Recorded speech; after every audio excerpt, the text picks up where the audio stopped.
Avant, c'était des vies souterraines, des vies difficiles il fallait se cacher. Et s'exposant évidemment à l'opprobre social et à des poursuites et à tout ce qu'on peut imaginer, à la déchéance sociale. Exactement, tout ça. Oui. Donc, c'est ça qu'il m'enseigne, et c'est cette homosexualité-là qui fait que, on parle de Proust depuis tout à l'heure, on peut parler autant de Genet, parce que c'est la même approche au niveau de la transcription, la description d'univers homosexuel. Ce n'est pas des gens qui essaient que l'homosexualité soit reconnue comme une normalité, c'est tout le contraire. Le pauvre Jean est mort, le cher Jean est mort avant qu'on passe les lois sur le mariage gay. Je crois qu'il aurait été contre, il aurait rigolé. Il était tellement drôle, il aurait rigolé. Donc, dans ce cas-là, le roman est aussi une étude et aussi une définition genetienne, comme je disais, de cette homosexualité qui est une lutte contre la morale, contre la société, et qui doit être même carrément appelée un vice. Oui, un vice, c'est ça. Perversité, oui. Mais je voulais remarquer à propos du mariage, il y a un chapitre où Julien Perrault annonce, c'est à la fin, chapitre 30, il annonce à sa mère d'abord et à son père qui veut se marier avec Vincent Warren. Ah oui. Ça c'est le danseur étoile des grands ballets canadiens. C'est ça, oui. Dans le roman, oui. C'est très touchant d'ailleurs la scène où quand le fils... on va les présenter, tiens, ces quatre jeunes hommes. Il y a des noms qui ont été donnés là, mais on va vous faire vraiment la liste. Alors il y a Isabelle Muller, prénom féminin, mais en fait pas du tout, c'est un prénom masculin aussi. Adolphe von Klein.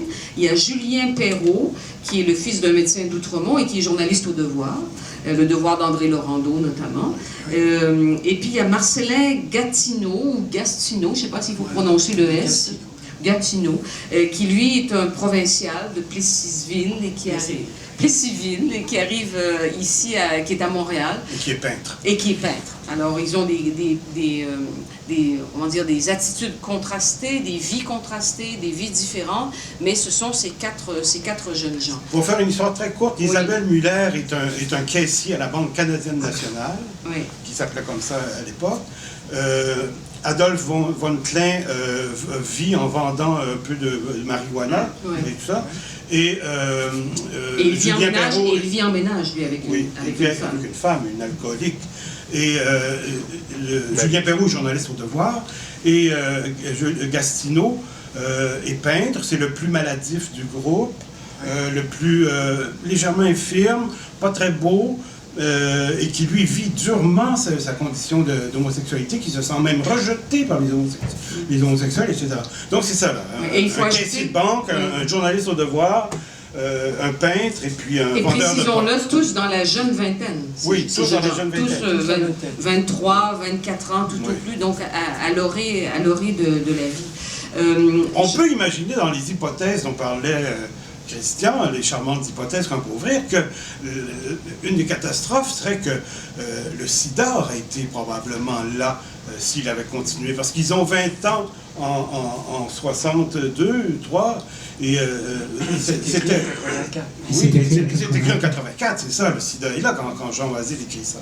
Donc peut-être que c'était aussi une des choses qui lui pesait sur les épaules de décrire ce qui était des tragédies innommables, cette épidémie, etc. Revenons un instant à ce narrateur qui est très présent dans le roman aussi, au moins autant présent que ses créatures. Hein. Il est là tout le temps. Il est là tout le temps, en fait. C'est un esthète. La musique, la peinture, la littérature, et c'est aussi un érudit, parce qu'à un moment donné, il y a des passages, mais vraiment drôlatiques sur de la fréquente éjaculation. Alors ça, c'est évidemment un pastiche, une variation sur de la fréquente communion de Arnaud. Là, on est au XVIIe siècle avec les solitaires de Port-Royal. Et là, il y a tout un passage perverti, on va dire, où le texte d'Arnaud est perverti, au lieu, chaque fois où il y a le mot communion, fréquente communion, parce que c'était la grande querelle au XVIIe siècle, faut-il communier si on n'est pas en état de grâce? Et là, il y avait des traités qui s'écrivaient là-dessus, et là, il y a de la fréquente éjaculation, mais c'est plus qu'un sourire, c'est le rire assuré quand on lit ce passage. Donc, cet esthète, il dit à un moment donné qu'il a l'impression de mourir à mesure que ces 4 personnages prennent vie à travers leur biographie telle qu'ils la racontent. De quelle nature est cette métampsychose, on pourrait dire, selon vous? S'agit-il d'une métampsychose? Je n'ai pas réfléchi en ces termes-là, personnellement. Comme j'ai commencé à dire tout à l'heure, et je me suis interrompu ayant oublié mon idée, c'est la suite, pour moi, de la réflexion de Jean, que j'ai expliqué dans l'avant-propos, où il réfléchit sur la condition de l'homme masculin, de l'homme homosexuel. C'est une des pistes. Il y en a peut-être d'autres, il y aura peut-être d'autres critiques qui iront chercher autre chose. Mais pour moi, ça me paraît évident, puisque ça commence dès un article paru dans un livre publié par Jean aux éditions de l'Aurore, sortir du placard, évidemment, et puis où il voit 3 formes d'homosexualité.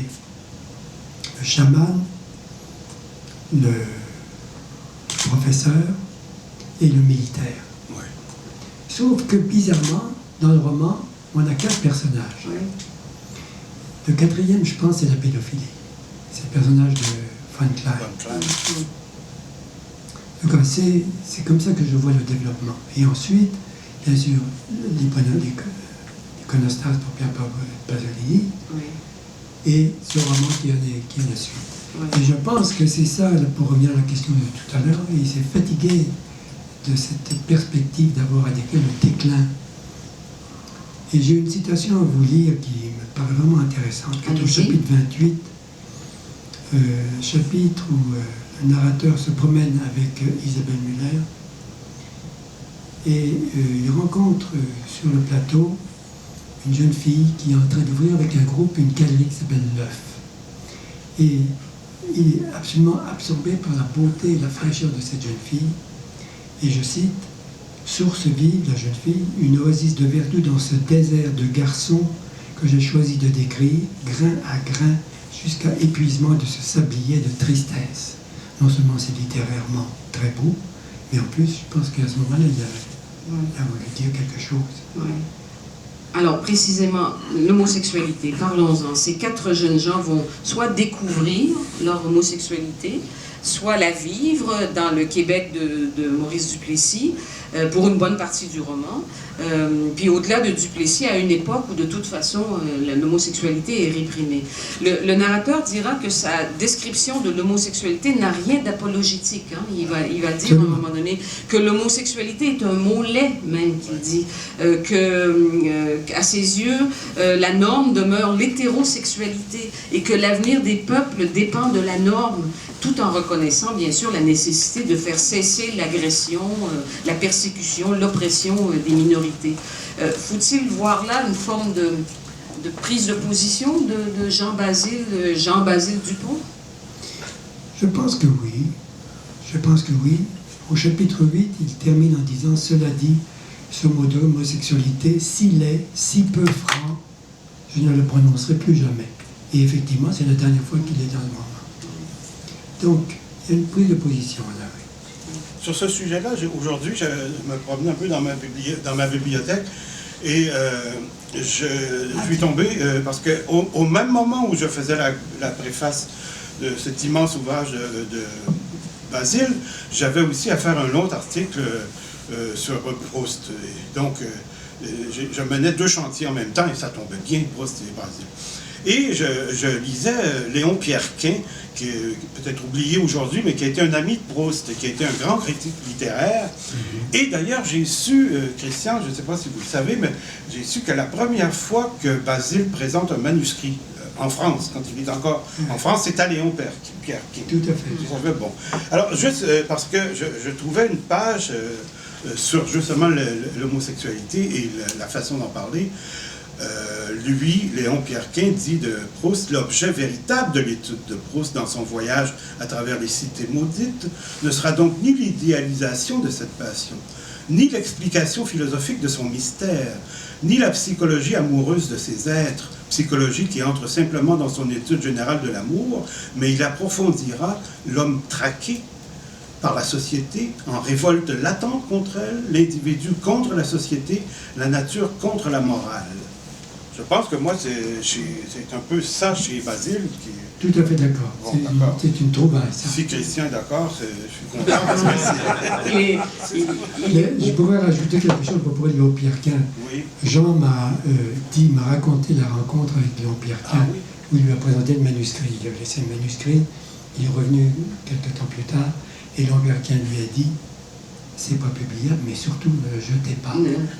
Ce qu'il s'est empressé de faire. Ce qu'il s'est empressé de faire. Oui, bien sûr. Première poubelle qu'il a rentrée dans la rue, pouf, acheté le manuscrit. Et là, on est à quelle époque à peu près? En quelle année? Ça, c'est dans les années 50, 57, 58. Ah oui. Et c'est après qu'il va venir au Québec. En 60. En 60. En 60. Et une autre affaire sur la biographie, parce que c'est charmant, on a passé vite sur la biographie tantôt, c'est que les parents de Jean Basile, sa mère était la deuxième femme de son père, le Russe, qui avait quitté la Russie à cause de chassé par la Révolution. Chassé par la Révolution. Eh bien, les métiers, le père, il était décorateur au cinéma, au studio de Boulogne-Billancourt, mais en même temps, pour boucler les fins de mois, il était peintre en bâtiment également. Et sa mère, elle était couturière, même un peu haute couture, et dentelière. Et là, je pensais à la mère de Céline, évidemment.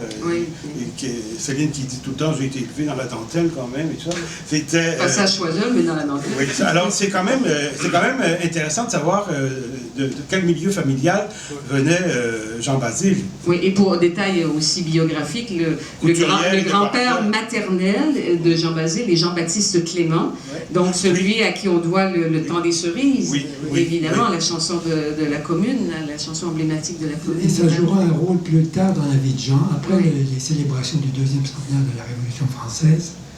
Il était redevenu socialiste. Pas bolchevique, mais socialiste. Il lisait Littré, Auguste Comte, des gens comme ça. Et ça a été toute une histoire quand il a découvert que son grand-père était très probablement communard. Il était très très fier. Très fier du grand-père, oui.